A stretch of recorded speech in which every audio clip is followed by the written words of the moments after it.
সুপ্রিয় শিক্ষার্থী বন্ধুরা, তোমরা সবাই আশা করি সবাই অনেক অনেক ভালো আছো। তোমরা যারা আগামী বছরের অর্থাৎ 2024 সালের এসএসসি ও সমমান পরীক্ষায় অংশগ্রহণ করবে, তোমাদের ভূগোল ও পরিবেশ বিষয়ের সিলেবাস নিয়ে আমরা আজকের ভিডিওতে আলোচনা করব। সো ভিডিও শুরু করার আগে সবার কাছে ছোট্ট একটা রিকোয়েস্ট করছি, যারা এখনও আমাদের চ্যানেলটিকে সাবস্ক্রাইব করোনি তারা এখনই ইএনইবি চ্যানেলটি সাবস্ক্রাইব করে রাখো, তাহলে পরবর্তীতে তোমাদের জন্য প্রয়োজনীয় সকল আপডেট, সকল অ্যাডভাইস সবার আগে পেয়ে যাবে। আর যারা অলরেডি সাবস্ক্রাইব করেছো তোমাদের সবাইকে অনেক অনেক অভিনন্দন। তো আমরা ভিডিওর মূল টপিকে চলে যাচ্ছি। প্রথমে আমরা আলোচনা করব ভূগোল ও পরিবেশ বিষয়ের পূর্ণাঙ্গ মান বণ্টন নিয়ে, তারপর আমরা আলোচনা করব ভূগোল ও পরিবেশ বিষয়ের সিলেবাস নিয়ে, তারপর আমরা আলোচনা করব কিভাবে তোমরা ভূগোল ও পরিবেশ বিষয়ের প্রস্তুতি নিতে পারো, সিলেবাস শেষ করতে পারো সে বিষয়ের গাইডলাইন। সো তিনটা অংশই তোমাদের জন্য খুবই গুরুত্বপূর্ণ, তাই ভিডিওটা শেষ পর্যন্ত দেখতে থাকো মনোযোগ সহকারে। প্রথমে আমরা চলে যাচ্ছি ভূগোল ও পরিবেশ বিষয়ের পূর্ণাঙ্গ মান বণ্টনে। সো এসএসসি 2024 ভূগোল ও পরিবেশ বিষয়ের মান বণ্টন। সো মান বণ্টনে রয়েছে সৃজনশীল এবং নৈর্ভিত্তিক, এই বিষয়ে কোনো ব্যবহারিক নেই। সো সৃজনশীল দেয়া থাকবে 11টি, তার মধ্যে 7টি প্রশ্নের উত্তর দিতে হবে 70 নম্বর, আর নৈর্ভিত্তিক প্রশ্ন দেওয়া থাকবে 30টি, এর মধ্যে 30টি প্রশ্নের উত্তর দিতে হবে 30 নম্বর। এই 100 নম্বরের টোটাল পরীক্ষা হবে ভূগোল ও পরিবেশ বিষয়ের। সো আমরা ভূগোল ও পরিবেশ বিষয়ের পূর্ণাঙ্গ মান বণ্টন জানলাম, এবার আমরা চলে যাচ্ছি সিলেবাসে। সো সিলেবাস জানার জন্য আমরা তোমাদের বইয়ের সূচিপত্রতে চলে যাব। সো সূচিপত্রতে গেলে আমরা দেখতে পাবো কোন কোন অধ্যায়গুলো রয়েছে। সো আমরা যদি একটু জুম করে নিই,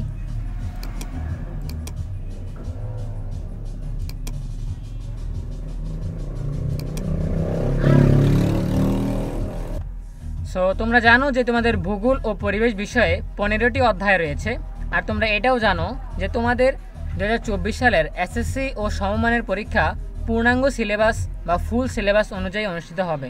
সুতরাং তোমাদেরকে সবগুলো অধ্যায় পড়তে হবে, ঠিক আছে। এখন আমাদের কোনো অধ্যায় বাদ দেওয়ার মতো সুযোগ নেই, কারণ এই 15টা অধ্যায় থেকে সৃজনশীল আসবে 11টি, ঠিক আছে।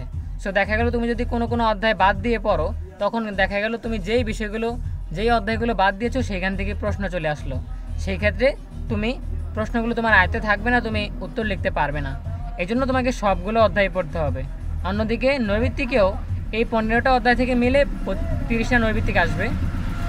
সুতরাং তুমি যদি কোনো বিষয়ে কোনো অধ্যায় বাছাই করে প্রস্তুতি নাও, তাহলে বাকি বিষয়গুলো থেকে বা বাকি অধ্যায়গুলো থেকে যেই প্রশ্নগুলো আসবে, যেই নৈর্ভিত্তিকগুলো আসবে, সেগুলো তুমি উত্তর করতে পারবে না, ঠিক আছে। এই জন্য যেহেতু আমাদের ফুল সিলেবাসেই পরীক্ষা হচ্ছে, সেই জন্য সবগুলো অধ্যায় তোমাকে পড়তে হবে। এখন এই ক্ষেত্রে প্রস্তুতি নেওয়ার বা সিলেবাস শেষ করার কিছু টিপস শেয়ার করব। টিপস হচ্ছে, তোমাদের সৃজনশীলে কোনো বিভাগ থাকবে না, যে কোনো সাইট থেকে তুমি যদি 7টা প্রশ্নের উত্তর দিতে পারো তাহলে হয়ে যাচ্ছে। এই জন্য যেহেতু কোনো বিভাগ নেই, তাই তুমি তোমার সুবিধা মতো এখানে প্রস্তুতি নিতে পারবে। কিভাবে? তোমার কাছে যেই অধ্যায়টা সহজ মনে হয়, যে অধ্যায়টা তোমাদের কাছে ইন্টারেস্টিং মনে হয়, সেই অধ্যায়টা আগে পড়বে, ঠিক আছে। এখানে প্রথম অধ্যায় আগে পড়তে হবে, তারপর দ্বিতীয় অধ্যায় পড়তে হবে, এরকম কোনো ব্যাপার নেই। তোমার কাছে যেই অধ্যায়টা সহজ মনে হবে সেই অধ্যায়টা তুমি আগে পড়বে, তারপর ধীরে ধীরে ধারাবাহিকভাবে তুমি কঠিন বিষয়গুলোর দিকে যাবে, তাহলে দেখা যাবে তোমার পড়ার প্রতি আগ্রহ থাকছে। এখন তুমি যদি প্রথমেই বইয়ের কঠিন অধ্যায়গুলোকে বেছে নাও প্রস্তুতি নেওয়ার জন্য, সেক্ষেত্রে তুমি দেখবে যে কঠিন কাঠখোট্টা বিষয়গুলো পড়তে তোমার আগ্রহ তৈরি হচ্ছে না, ঠিক আছে, তোমার আগ্রহ হারিয়ে যাচ্ছে। এই জন্য তুমি যদি সহজ বিষয় দিয়ে বা ইন্টারেস্টিং বিষয় দিয়ে শুরু করো, তাহলে তোমার পড়ার প্রতি একটা আগ্রহ থাকবে, পড়ার অনীহা তৈরি হবে না, ঠিক আছে। সো এই ছিল তোমাদের ভূগোল ও পরিবেশ বিষয়ের গাইডলাইন, যে তোমরা কিভাবে ভূগোল ও পরিবেশ বিষয়ে প্রস্তুতি নিতে পারো বা সিলেবাস শেষ করতে পারো। তো এই ছিল আমাদের আজকের আয়োজন।